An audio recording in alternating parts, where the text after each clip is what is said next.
Bismillahirrahmanirrahim. Assalamualaikum warahmatullahi wabarakatuh. Alhamdulillah, alhamdulillahi rabbil alamin, alladzi an'ama alaina bi ni'matil iman wad dinil islam. Ashhadu an la ilaha illallah wahdahu la syarikalah, wa ashhadu anna Muhammadan abduhu wa rasuluh sallallahu alaihi wasallam la nabiyya ba'dah. Wa qala Allah ta'ala fil Qur'anil Karim, na'udzu billahi minasy syaithanir rajim. Bismillahirrahmanirrahim. Inna awwala baitin wudi'a lin-nas lalladzi mubarakan wa hudan lil alamin. Shadaqallahu azim. Quran surah Al Imran ayat 96. Rabbi shrah li sadri wa yassir li amri wahlul 'uqdatam min lisani yafqahu qawli. Bapak-bapak, ibu-ibu, kaum muslimin dan muslimat sidang jemaah zuhur rahimakumullah. Alhamdulillah, segala puji bagi Allah Subhanahu wa ta'ala. Sampai detik ini masih begitu banyak titipan nikmat Allah yang kita nikmati. Masih banyak titipan nikmat Allah yang kita rasakan, sehingga kita sudah bisa hadir di rumah Allah yang mulia ini dalam rangka membuktikan pengabdian, penghambaan diri kita kepada Allah Subhanahu wa ta'ala melalui rangkaian ibadah zuhur berjamaah. Salawat dan salam buat baginda Rasulullah Nabi Muhammad sallallahu alaihi wasallam. Allahumma shalli ala sayyidina Muhammad wa ala ali sayyidina Muhammad. Bapak-bapak dan ibu-ibu, kaum muslimin dan muslimat rahimakumullah. Kajian zuhur kita pada hari ini kita ambilkan dari dalam Al-Quranul Karim, Quran surah Ali Imran ayat 96, sebagaimana yang telah kita bacakan tadi, di mana Allah Subhanahu wa ta'ala memberikan semacam penegasan kepada kita semua. Inna awwala baitin wudi'a lin-nas, sesungguhnya rumah yang pertama kali didirikan untuk beribadah adalah Baitullah yang terletak di Mekah, dan telah diberkahi oleh Allah Subhanahu wa ta'ala untuk menjadi petunjuk bagi sekalian manusia. Maha benar Allah yang maha besar dengan segala firman-Nya. Bapak-bapak, saudara-saudaraku kaum muslimin dan muslimat sidang jemaah zuhur rahimakumullah. Kita tahu bahwa masjid adalah merupakan tempat ibadah umat Islam.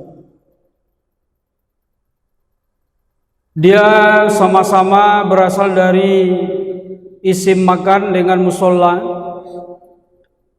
yang artinya adalah tempat sujud. Di dalam ayat ini Allah Subhanahu wa ta'ala mengingatkan bahwa masjid yang pertama kali didirikan untuk beribadah kepada Allah Subhanahu wa ta'ala adalah Baitullah, atau lebih dikenal dengan Masjidil Haram di Mekah. Ini merupakan masjid yang teristimewa jika dibandingkan dengan masjid-masjid yang ada di seluruh dunia ini.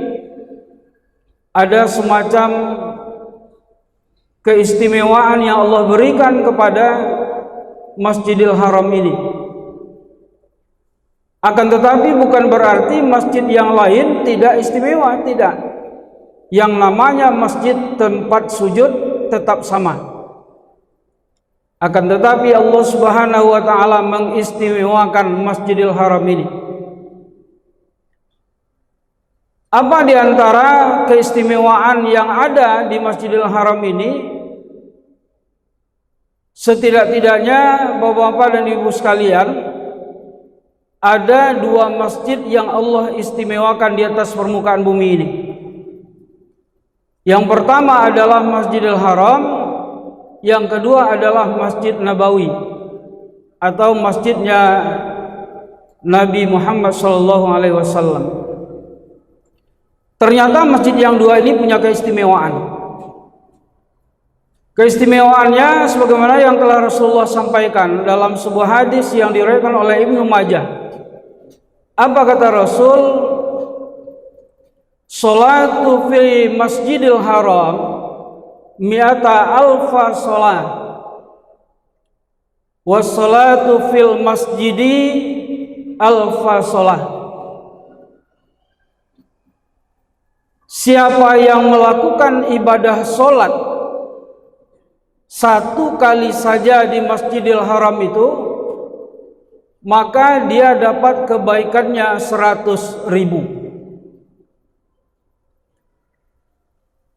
Dan siapa yang melaksanakan solat di masjidku, kata Nabi, di Masjid Nabawi, maka dia akan mendapatkan nilai kebaikannya satu kali solat itu 1.000 kebaikan.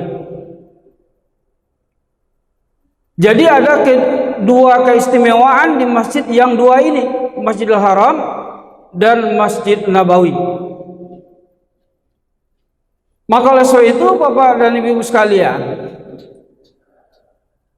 salah satu motivasi umat Islam untuk melaksanakan ibadah haji dan umrah adalah nilai dari kebaikan solat di Masjidil Haram dan Masjid Nabawi ini.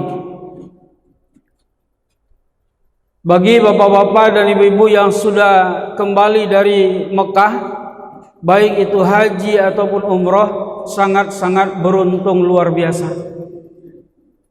Kenapa?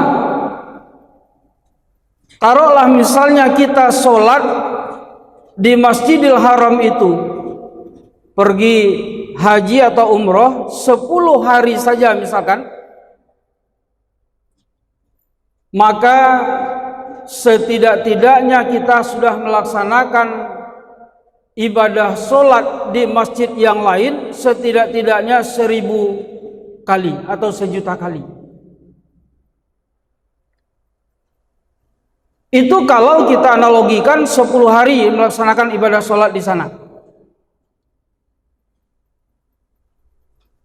Nah, nilainya itu sama dengan kita melaksanakan ibadah sholat di luar Masjidil Haram dengan 2.777 tahun.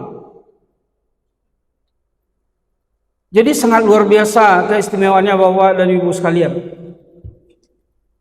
Maka wajar orang beramai-ramai untuk melaksanakan umrah, orang beramai-ramai untuk antrian melaksanakan ibadah haji, karena motivasi terhadap nilai ibadah di sana tidak tergantikan oleh yang lain. Maka oleh sebab itu Bapak dan Ibu sekalian, kita harus yakin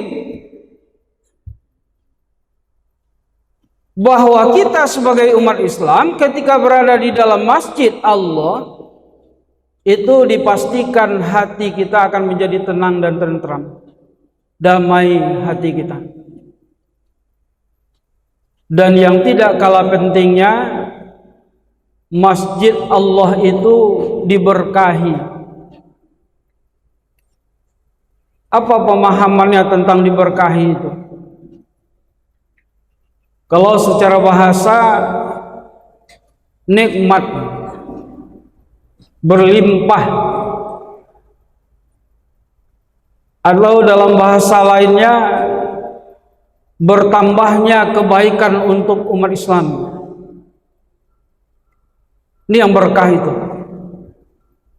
Sehingga sampai hari ini Bapak dan Ibu, begitu sangat luar biasanya keberkahan yang Allah berikan terhadap Masjidil Haram yang ada di sana itu. Apapun kondisinya, terasa sekali keberkahan di Mekah itu. Air boleh dikatakan tidak begitu banyak, akan tetapi lampu listrik tidak pernah mati di sana. Keberkahan. Tanahnya penuh dengan padang pasir, tapi apapun makanan, sayur-sayuran lengkap semuanya di sana. Sebuah keberkahan.